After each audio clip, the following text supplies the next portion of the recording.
یا الہی جب تک کہ میرے جسم میں جان رہے تجھ بے صدقے اور تیرے محبوب کے قربان رہے، میں رہوں یا نہ رہوں پر یہ تمنا ہے دل کی، دین احمد رہے اور عزت قربان رہے۔ میری زندگی کا مقصد تیرے دین کی سرفرازی، میری زندگی کا مقصد تیرے دین کی سرفرازی، اسی لیے میں مسلمان، اسی لیے میں نمازی۔ اللہ تبارک و تعالی نے ہمیں بہت ساری نعمتیں عطا فرمائی ہیں۔ ایک مسلمان ہونے کی حیثیت سے، ایمان والا ہونے کی حیثیت سے ہم نے ایک ایک نعمت کو دیکھنا ہے اور اس کا شکر ادا کرنا ہے، چاہے وہ نعمت ہمارے جسم و جسمانیت سے تعلق رکھتی ہو یا وہ نعمت ہمارے ایمان اور روحانیت سے تعلق رکھتی ہو۔ اللہ پاک نے قرآن مجید کے اندر ارشاد فرمایا ہے کہ میری نعمتیں، میرے احسانات تم پر اتنا زیادہ ہیں کہ اگر تم ان کو گننا چاہو، کیلکولیٹ کرنا چاہو، تمہارے بس کی بات نہیں ہے۔ وَإِن تَعُدُّوا نِعْمَتَ اللَّهِ لَا تُحْصُوهَا، تم ان کو گن نہیں سکتے۔ آج ان نعمتوں میں سے ایک نعمت جس کو ہم نماز کہتے ہیں، اس کے متعلق چند باتیں میں عرض کرتا ہوں۔ نماز اللہ تبارک و تعالی کی مومن کے لیے، مسلمان کے لیے بہت بڑی، عظیم اور عجیب ایسی نعمت ہے جو ایمان اور روحانیت کے لحاظ سے بھی نعمت ہے، دنیا اور آخرت کے لحاظ سے بھی نعمت ہے، اور جسم اور جسمانیت کے لحاظ سے بھی نعمت ہے۔ آپ غور کریں، ہمارے جسم کو ورزش کی بہت زیادہ ضرورت ہوتی ہے، ہر عمر کے بندے کو ورزش کی ضرورت ہے۔ بچہ ہے، اس کو بھی ورزش کی ضرورت ہے، اس لیے بچے کو کھیل کا مستقل ماحول دیا جاتا ہے، موقع دیا جاتا ہے، کھیل کے اندر بچے کے جسم کی ورزش ہوتی ہے۔ اور بڑی عمر کا بندہ ہو، مرد ہو یا عورت، ہر بندے کو ورزش کی بہت زیادہ ضرورت ہے، اور خصوصاً جب بندہ کھانا کھاتا ہے تو اس کے بعد ورزش کی اور زیادہ ضرورت ہے۔ تو آپ غور کریں ذرا، اللہ پاک نے نماز والی نعمت کو ہمارے جسم کے لیے کیسی بہترین ورزش بنائی۔ علماء نے اس پر مستقل کتابیں لکھی ہیں، پہلے زمانے میں بھی کتابیں لکھی گئی عربی میں، اور اب موجودہ دور میں بھی حضرت مولانا اشرف علی تھانوی رحمۃ اللہ تعالی کتاب ہے احکام شرع عقل کی نظر، اس کے اندر نماز کے فوائد لکھے گئے ہیں کہ جسمانی طور پر نماز سے ہمیں کیا فائدے ملتے ہیں۔ اسی طریقے سے ہمارے موجودہ زمانے کے بہت بڑے شیخ طریقت ہیں حضرت مولانا حافظ پیر ذوالفقار احمد نقشبندی دامت برکاتہ، ان کی کتاب ہے نماز کے اسرار و رموز، اس کے اندر بھی نماز کے جسمانی فائدے لکھے ہیں بہت سارے۔ صبح کی نماز بندہ اٹھتا ہے، یقینی بات ہے اس وقت بندہ خالی پیٹ ہوتا ہے، رات کو سویا ہے، چند گھنٹے سونے کے بعد اٹھتا ہے، خالی پیٹ ہے، تو اللہ نے سب سے کم رکعتیں اس نماز کی کہ صرف 2 رکعتیں، اور وہ 2 رکعتیں جو ہیں فرضوں کی وہ سنتوں سے الگ۔ اب فرض صرف 2 رکعت ہے، کسی اور نماز کے فرض صرف 2 رکعت نہیں ہیں، کیونکہ بندہ خالی پیٹ ہے اور خالی پیٹ بندے کو ورزش کی ضرورت نہیں ہوتی، اس لیے سنتیں رکھی ہیں۔ تو حدیث کے اندر اصل مفہوم یہی بنتا ہے کہ سنتیں بالکل صبح صادق ہوتے ہی، اذان ہوتے ہی فوراً پڑھی جائیں، اور اس کے بعد ذکر و اذکار تلاوت میں لگے رہو، اور فرض جو ہے وہ پھر اسفار میں آ کر کے دیر سے پڑھے جائیں۔ تو اب وہ 4 رکعتوں کو بھی اکٹھے نہیں رکھا، ان کے اندر بھی فاصلہ کیا ہے، اس میں ہمارے جسم کی ورزش اور اس کی آرام کا لحاظ رکھا گیا ہے۔ اسی طریقے سے اس کے بعد ظہر کی نماز آتی ہے، عام طور پر بندہ ظہر سے پہلے کھانا کھاتا ہے، تو تو اب چونکہ کھانا فوری کھایا ہوا ہے تو اس لیے ظہر کی رکعتیں زیادہ رکھی گئی کہ اس میں پہلے 4 سنتیں پڑھو، پھر 4 فرض پڑھو، پھر 2 سنتیں پڑھو، پھر 2 نفل پڑھو۔ تو اب اس کے اندر یہ رکعتیں 12 رکھی گئی ہیں۔ کیوں؟ اس لیے کہ بندے نے کھانا کھایا ہوا ہے اور ورزش کی اور جسم کو اس وقت زیادہ ضرورت ہے، اس وجہ سے اس کی رکعتیں زیادہ رکھیں کہ جو کھانا کھا کر کے دوپہر کا 12 رکعتیں پڑھ لے گا اس کو مزید کسی ورزش کی ضرورت بالکل نہیں پڑے گی۔ اسی طریقے سے عصر کی نماز کا وقت ہو گیا، عام طور پر لوگ اس وقت کچھ نہ کچھ چائے ہے، کوئی بسکٹ ہے، کوئی فروٹ ہے، کوئی نہ کوئی چیز کھا لیتا ہے یا نہیں کھاتا، تو وہاں اللہ نے اگر ورزش کی ضرورت ہے تو 8 رکعتیں کر لو، 4 سنتیں بھی پڑھ لو، 4 فرض بھی پڑھ لو۔ اگر ورزش کی ضرورت نہیں ہے تو 4 رکعتیں غیر مؤکدہ ہیں، ان کا پڑھنا کوئی ضروری نہیں ہے، وہ سنتیں غیر مؤکدہ ہیں، پھر آپ صرف 4 فرض پڑھ۔ آپ کے جسم کا اللہ نے لحاظ رکھا۔ اب مغرب کی نماز کا وقت ہے، آگے بھوک لگی ہوئی ہے، آگے قریب آپ نے کھانا بعد میں کھانا ہے، اکثر ایسے ہوتا ہے، تو اب پھر صرف 3 رکعتیں فرض رکھے گئے،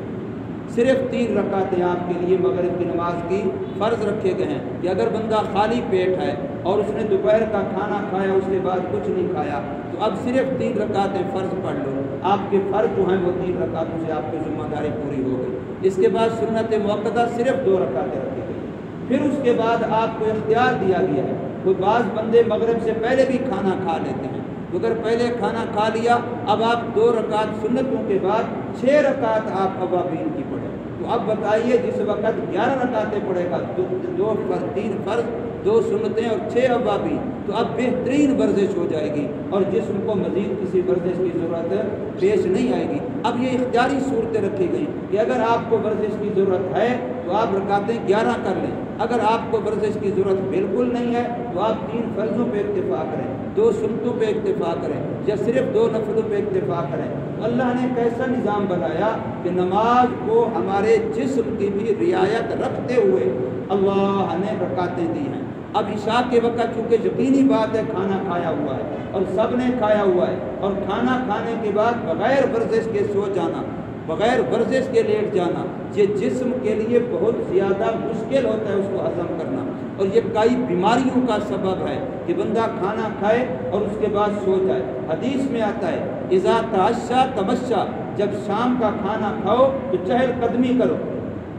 اگر تم چہل قدمی کے بغیر سو جاؤ گے، بیٹھے رہو گے، تو جسم کے اندر بے فائدہ چربی پیدا ہوگی، جسم کے اندر بے فائدہ موٹاپا پیدا ہوگا اور وہ تمہارے لیے کئی بیماریوں کا سبب بن جائے گا۔ تو اب اللہ نے عشاء کی نماز کی رکعتیں سب سے زیادہ رکھ دی ہیں تاکہ اگر کھانا کھایا ہوا ہے اب اس کے بعد سونا ہے، جو بندہ عشاء کی 17 رکعتیں پڑھ کے سوئے گا اس کو مزید کسی ورزش کی بالکل ضرورت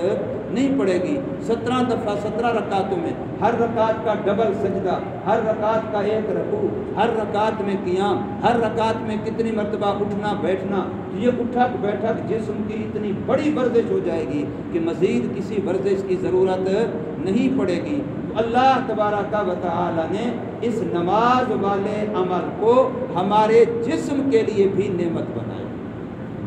اور ایک عجیب نکتہ لکھا ہے پیر ذوالفقار سے دامت برکاتہ نے کہ عام طور پر نمازی کے چہرے کے اندر رونق ہوتی ہے، نمازی کے چہرے کے اندر نور آ جاتا ہے، نمازی کا چہرہ خوبصورت ہو جاتا ہے۔ اس کی وجہ کیا ہے؟ انہوں نے لکھا ہے کہ نمازی بندہ چونکہ نماز کے جو سجدے کرتا ہے، اب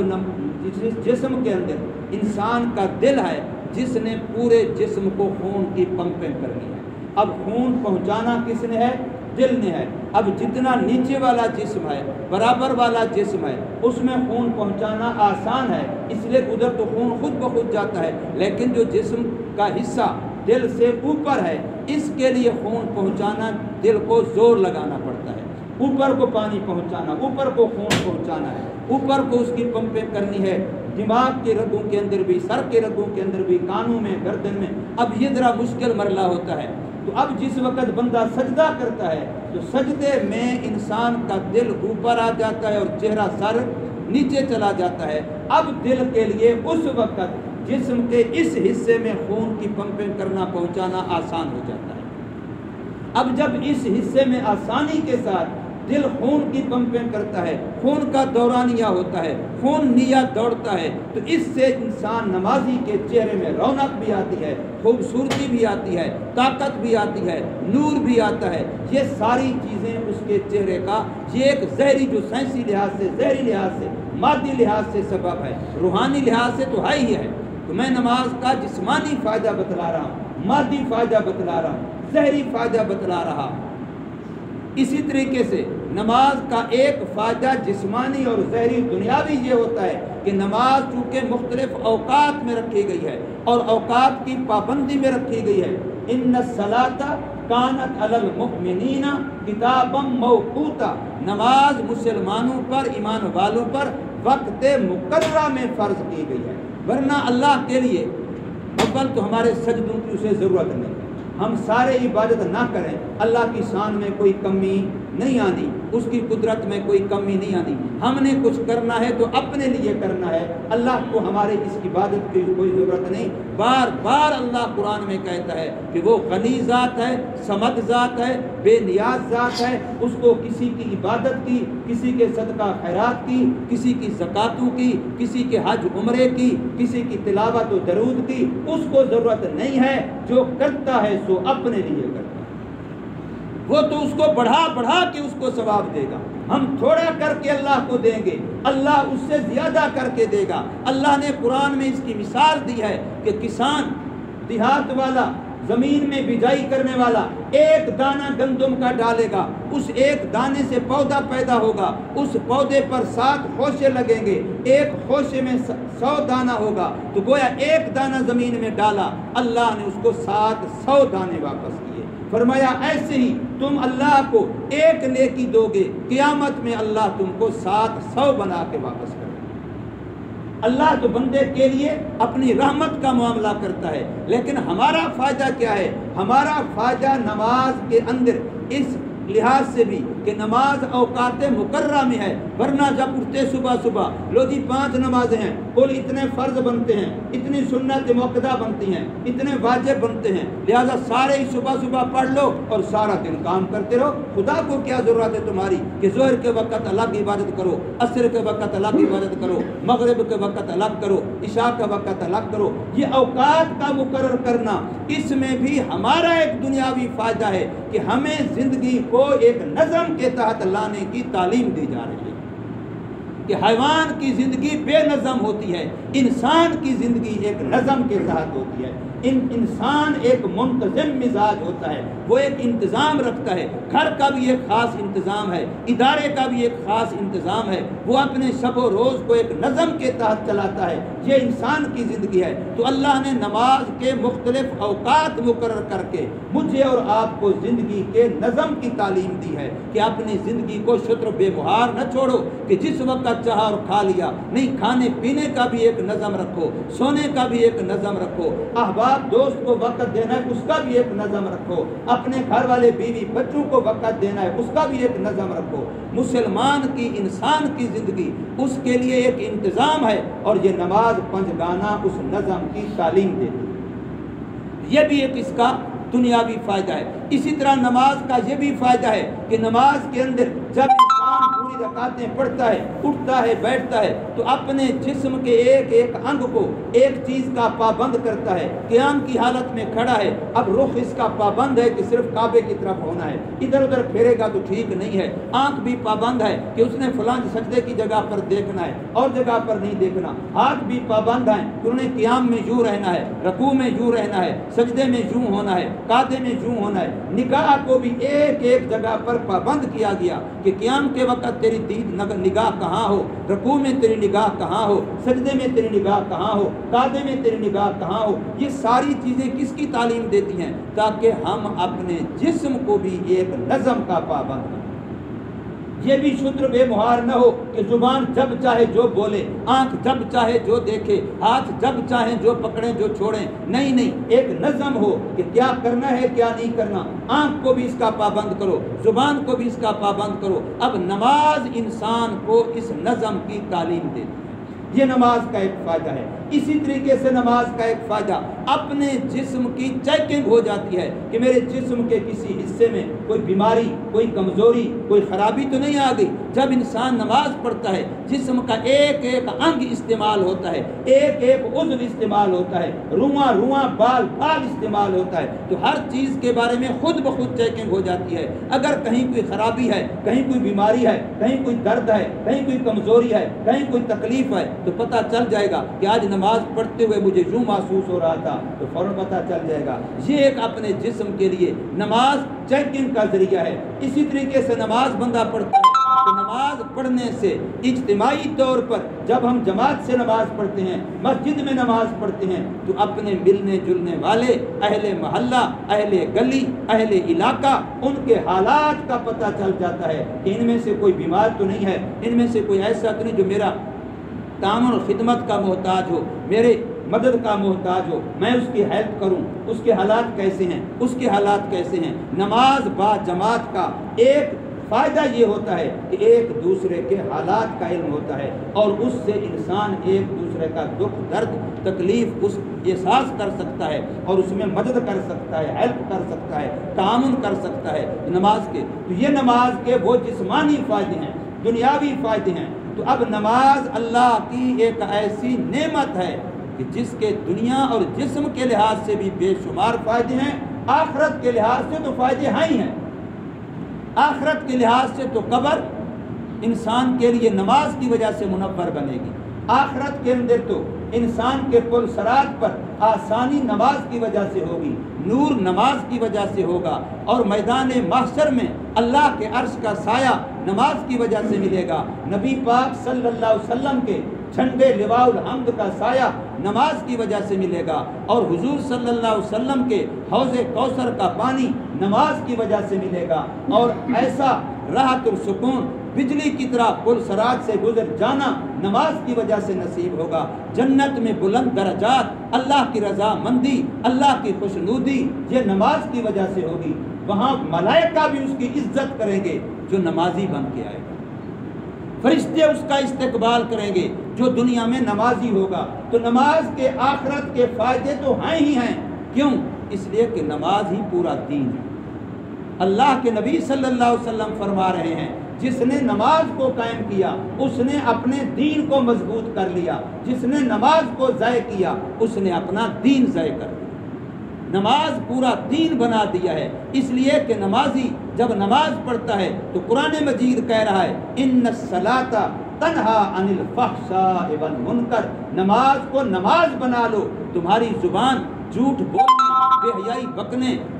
گندی باتیں کرنے، اس سے تمہاری زبان رک جائے گی، اور تمہارا پورا جسم ہی گندے کاموں سے رک جائے گا۔ فرمایا ان الصلاۃ تنہا عن الفحشاء والمنکر، فحشاء گندی باتیں کرنا اور منکر گندے عمل کرنا، ان دونوں سے اللہ کا قرآن کہہ رہا ہے کہ نمازی بندے کو نماز روک دیتی ہے، بشرطے کہ نماز ہو، نماز ہو۔ اگر نہیں رک رہا، حدیث پاک میں آتا ہے حضور صلی اللہ علیہ وسلم سے ایک بندے نے آ کر کے کہا یا رسول اللہ صلی اللہ علیہ وسلم فلانا بندہ ہے، نمازیں بھی پڑھتا ہے، ساتھ جھوٹ بھی بولتا ہے، نمازیں بھی پڑھتا ہے، فلاں گندے کام بھی کرتا ہے، تو میرے آقا نے فرمایا ان قریب اس کو اس کی نماز ان گندی باتوں اور گندے کاموں سے روک دے۔ تو نماز کو نماز بنانے کی ضرورت ہے، صرف اٹھک بیٹھک کا نام نماز نہیں ہے، یہ تو نماز کا ڈھانچہ ہے۔ اس لیے نماز کو سیکھا جائے، نماز کا رکوع سیکھا جائے، نماز کا سجدہ